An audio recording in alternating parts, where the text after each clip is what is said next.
Hey all, my name is Kurt and I'm here with Trenton. Welcome back to SLB Basement Bourbon Bar. And Trenton, I kind of threw you a little bit of a curveball here today. Yeah, you did.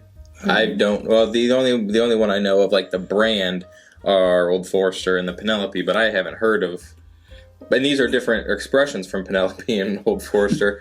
Penelope, and I don't know what JT Meleck is. I don't know what Still Austin is. So I'm excited. Well, you know, I got looking around and I'm always thinking about shows, right? What we can do.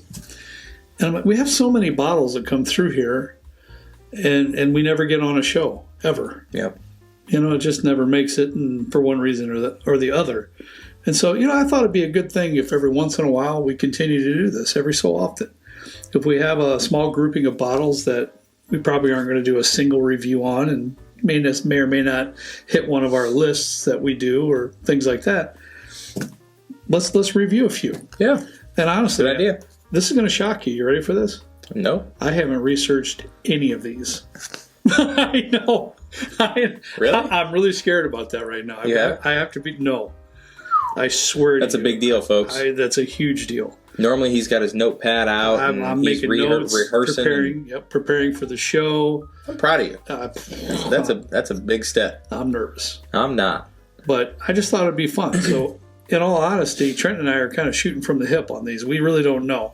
There's a little bit, Trent, out of this King's Ranch. Yep. And the only reason is because people have been down here wanting to try it. Oh, really? I've had small sips of all of this, but I haven't been able to sit down with any of it, and a couple of these actually are just a couple days old being down here. So this one I haven't taken that much out of. I've only had a small sip of it, and I don't even remember what it's like, to tell you the truth. So I just thought it'd be fun, right? Let's find out. This first one over here on my right, Trent, is JT Meleck, right? Yep. A good friend of mine in Texas, Jonathan, sent me this.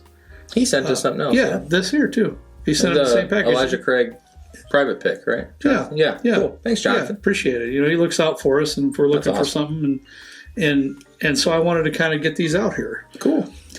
Now this one here, Trenton, and I apologize. I'm going to have to start. I'm going to read some of the labels because again, we haven't reassured any of this. But this is a rice whiskey from Louisiana. A rice whiskey? Yes. Never had one. It barrel aged 4 years, 96 proof, right? Okay. So it's got a lot of stuff here on the back, but I mean, I was shocked. He asked me if I wanted one of these, and I couldn't say no because how can you? It's a rice whiskey.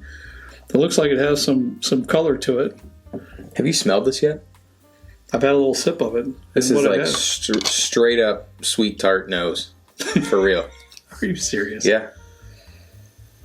Well, yeah, you're right. Maybe like a vanilla caramel thing, like a dessert almost. Yeah, it's definitely got some nice vanilla caramel note in there. That's a really nice nose. It is. I wonder what that's. Is there like a mash bill on the back? I didn't see one. Okay. So I don't know if it's 100% rice whiskey. Interesting. The nose is fantastic. I'll bet it is. This is how much? 4 years. It's 4 years old. How much is it? Age 4 years. I'm sorry, $45. That's not bad. No, not bad at all. They have a barrel proof option in that too that he has. If anybody in the comments can let us know if this is 100% rice whiskey, that'd be great because I really don't know. I think it might be. It's a real interesting palate. It's a little thin, but I can't compare this to anything because it's rice. Boy, it's real mellow though. It's sweet too. I like that sweetness. It's mellow. It's even softer to me than a wheat whiskey, to be honest with you, than a wheater. Very soft on the palate, very mellow. The proof stands up because you get a little bit of tingle on the tongue. Yeah. It's got some light caramel flavor to it, a little bit of toffee in there.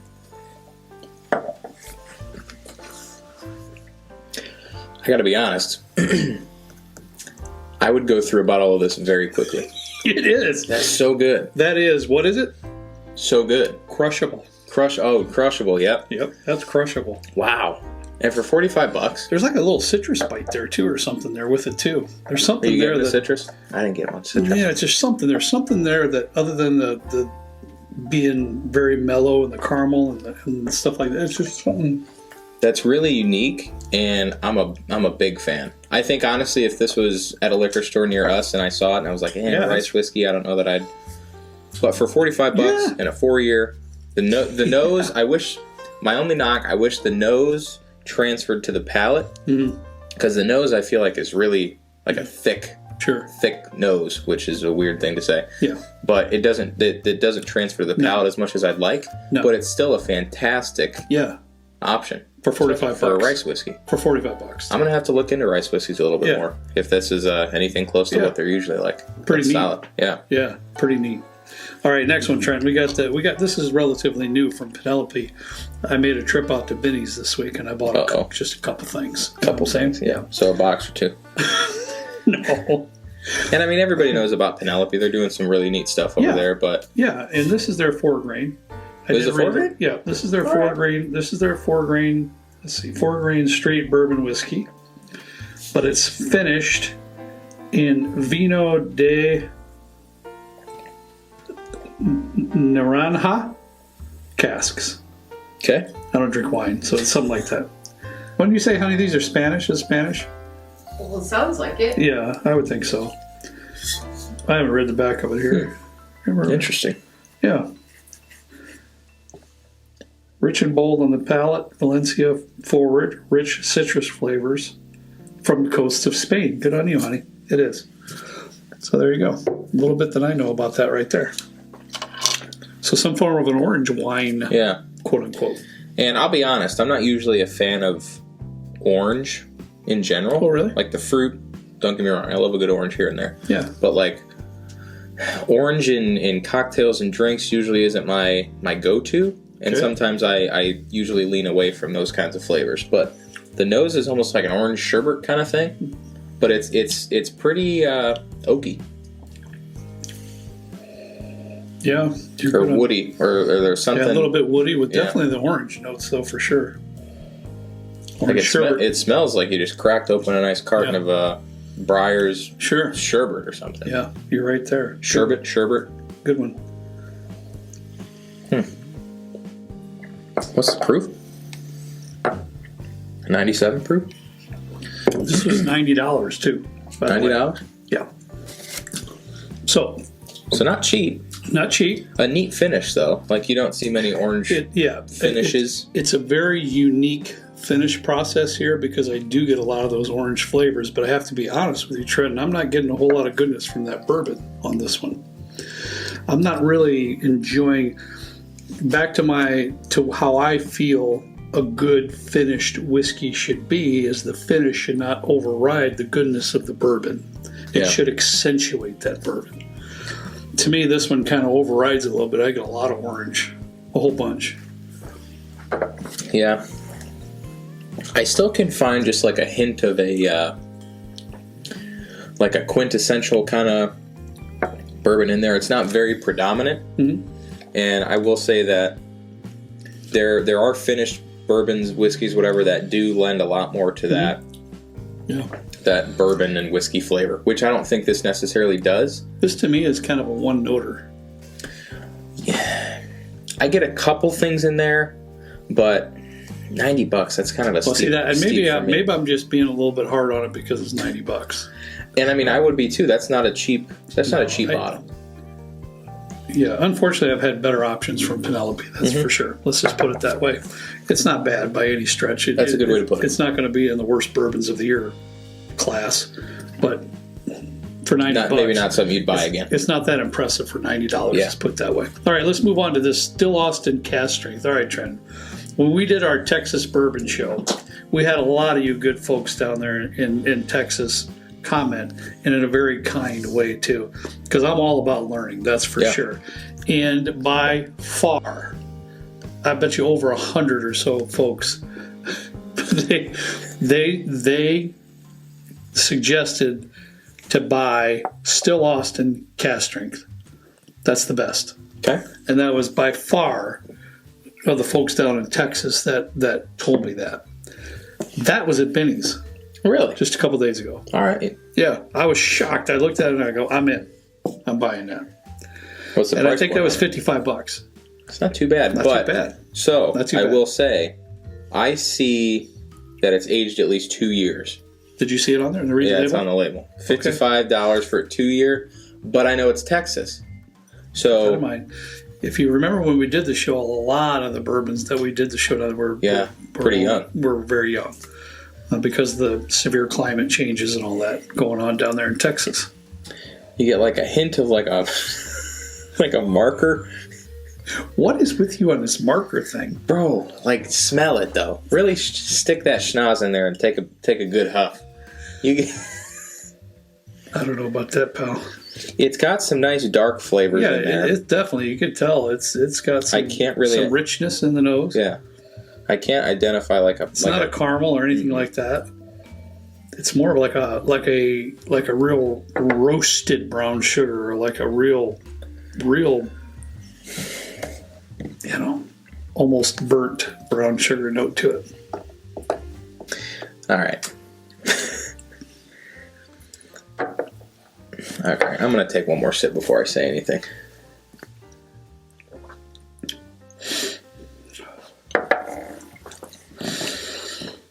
I'm waiting.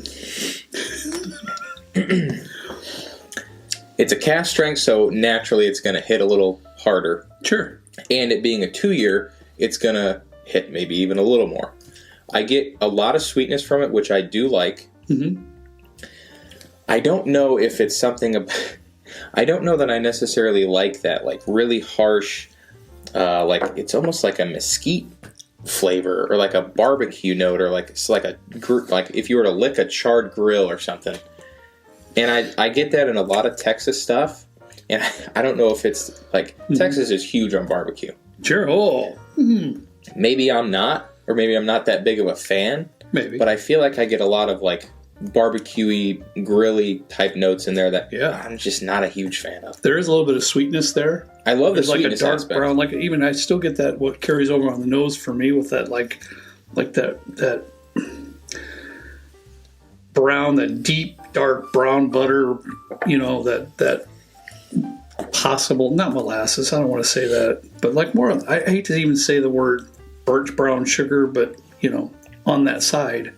But you're right. There's a lot of meatiness to this too. That's a good one. Yeah. There's a lot of meatiness to this. Barbecue-ish, things like that. Like if you were to age this in burnt ends, I feel like you would get. I feel like that's what that is. And don't get me wrong, I love it. It's. I like me some burnt ends. I like me some barbecue. To me, I'll tell you. Go ahead. I'm sorry. No. I get similar flavors in this that I do in Scotch, and that's a no from me. Maybe, but for me, you love it. This is way better than a lot of that Texas whiskey that I tasted on that show. This is really good. However, I can relate those Texas flavors a little bit to what we had before. It's unique in their style there, in their Texas whiskey, but I like it. I'm going to be drinking that. Well, good. Now and again, I will be, because there is some meatiness, some grittiness there, some barbecue-y. And I like it. I can't stress this enough. I'm not a huge fan of Scotch, and there's just some bourbons, like Japanese whiskeys, I'm learning that I'm not a huge fan of. I'm thinking maybe Texas bourbons and whiskeys are kind of in that category. Yeah. Nothing against you Texas folks. It's I can appreciate it for what it is. But there's just certain flavors in there that just don't jive too much with my palate. For me, $55 for a cask strength, and I'm digging some of them flavors in there. Well, good. I like it. I'm sure the Texas folks are going to be happy to hear that. That leads us into the next one. Yeah, a lot of talk about this. This is another Texas. Old Forester King's Ranch. Yeah. You got that over your side, buddy. Take a look at that. I believe it's 105 proof. Go ahead. A proprietary batch using heavily charred barrels filtered through King Ranch mesquite charcoal. Interesting. I can't wait till he tries this one too. I honestly don't remember. I had a little sip of it, but I really don't remember anything about it. The nose is really good. Old Forester, that's a quality outfit. I really can't see him putting out a bad product. But no. But when you talk about a mesquite charcoal... This is almost marshmallowy. I get like a caramel vanilla thing going on, and I'm kind of surprised. More vanilla, too. I expected like more of a... It's more of a lighter... jerky. You're just weird. Well, mesquite, you know. I get it. Mesquite. I don't even know what mesquite is. I just know that my mom used to buy the mesquite turkey when we were young, and I'd pick the rind off because I hated it on my sandwich. Trent, The man, nose, though, it's an A+ from me. you killed me, man. Honestly, this is a lot lighter nose than I expected, Yeah. but in a good way. It's nice and sweet. He's right. Got that vanilla in there, almost marshmallowy to me. Pretty cool. There it is. Okay. I'll say, though. Well, I'll let you go first. I feel like I've been talking a lot. Well, I was worried that this mesquite charcoal situation was going to overpower the bourbon flavors that Old Forester is known for. Sure. Oddly enough, I can still get like a little bit of that like Old Forester banana kind of going on in there. Yeah. But it's almost like a charred banana kind of thing. Nice. Good note, bud. And the nose transfers nicely to the palate. This is good. Okay, listen to me for a second. See if this makes any sense. Uh-oh. I really like it too. To me, I think he's correct. The nose transfers to the palate with the lighter type flavors. This isn't an Old Forester 1920. Nope. No, absolutely not. It's really, really neat. It has that lighter vanilla marshmallowy type thing going on there. But I really like the way, I even get like a little bit of a chocolatey note in there too as well. And I love that banana note that you're getting there too, because I can follow you with that. Oh, good. I thought I was crazy. But through the whole sip though, there's a little bit of like a mesquite light smoke that kind of intertwines with the sip, that kind of goes with it. Maybe that's what that is, because if there's something in there I can't quite That's identify. To me, it's kind of like, and it's not a heavy, meaty That's a type very whiskey, right? Yeah. I love that, but it's not heavy, meaty. It's more of that light mesquite smoke that's coming off of a pit or something in a light way, but it's intertwined. Like a peach pit? No, oh my god, like a barbecue pit, dude. Oh my gosh. All right, I have some research to do, I but have got to get you out in the world a little bit. a barbecue pit. Oh, boy, I'll tell you.